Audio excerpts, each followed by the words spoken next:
today we've got some exciting content up for you, but before we get started, this probably isn't going to do. We will irritate some YouTube OSHA people. Nobody will take me seriously because I'm wearing flip-flops. So let's make sure that you pay attention to the content and not what I'm dressed in. Give me a second. We'll get safe and then we'll get after it. Let's see, where do I start? Pants first, hang on. Safety first, long sleeve, you know, gotta keep the arms safe. FR coveralls. There will be potential for fire today. Boots. In case we come in contact with any hazardous chemical, these are gonna be good. Steel toe too, steel toe. Need people to be able to see me. Better put this on. Visibility, you know. Let's get the harness.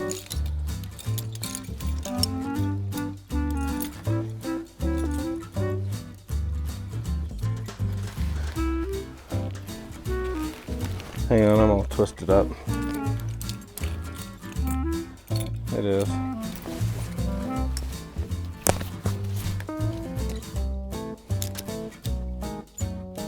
You can jump out of a plane with less safety equipment than this, I swear.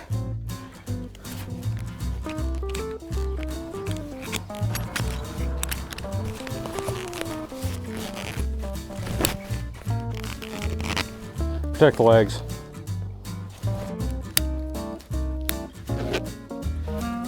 Okay, oh yeah, this is good. Am I missing anything? Yes, I'm missing something. Hang on. Got this. Okay, safety glasses. In case there's any hazardous splashing. Probably better double up. Yep, that's good. That's much better. Hearing protection. Last thing is gonna be, this is on account in case there's any COVIDs in the air. I mean, I already had it, but I'd hate to get it again, so. There's so many straps. Can you even hear me? I'm either ready to work or fly, one of the two. A little tighter. Oh yeah, okay.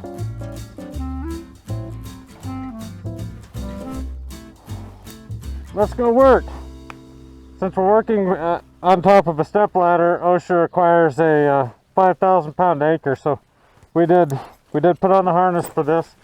Hang on. Luckily this forklift is rated at 5,000 pounds.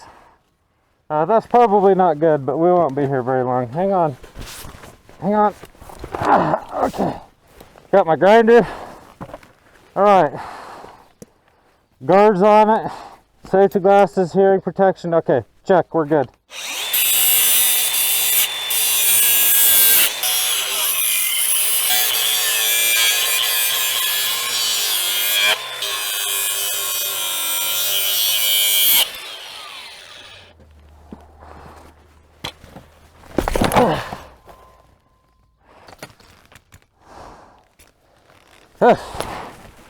I'm burning up here.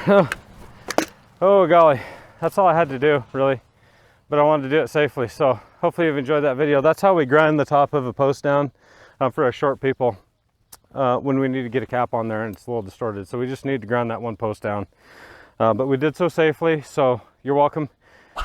So now here's the way I'd have done that normally.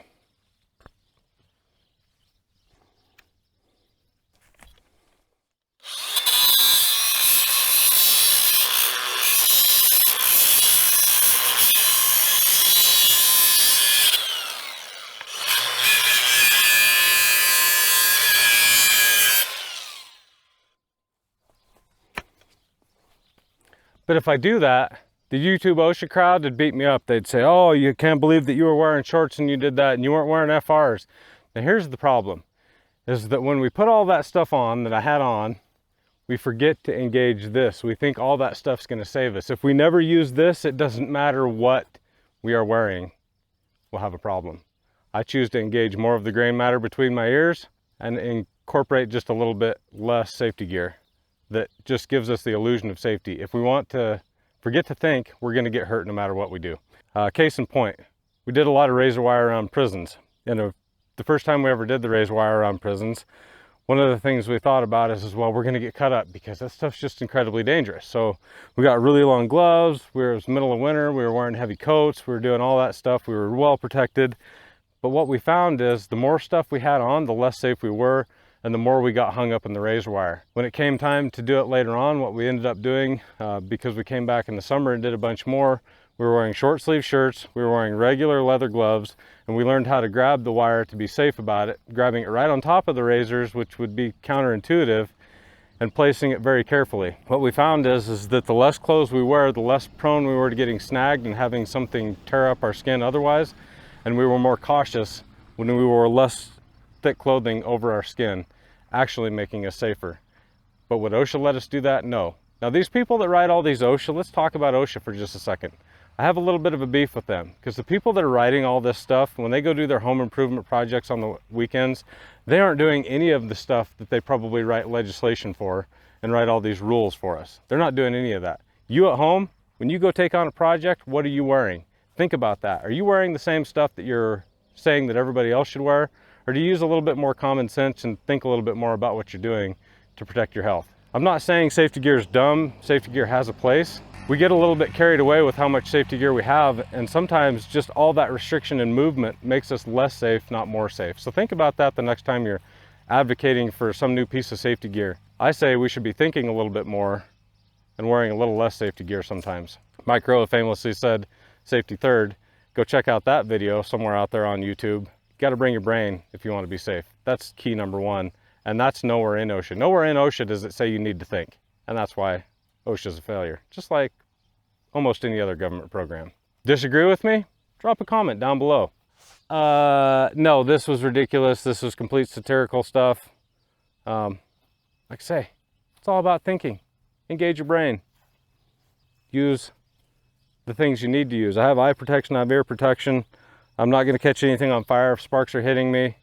I'll probably just reposition the way I'm grinding. It's pretty easy for me to tell if something feels bad on my legs because sparks are hitting it. I'll probably just angle those sparks away from me.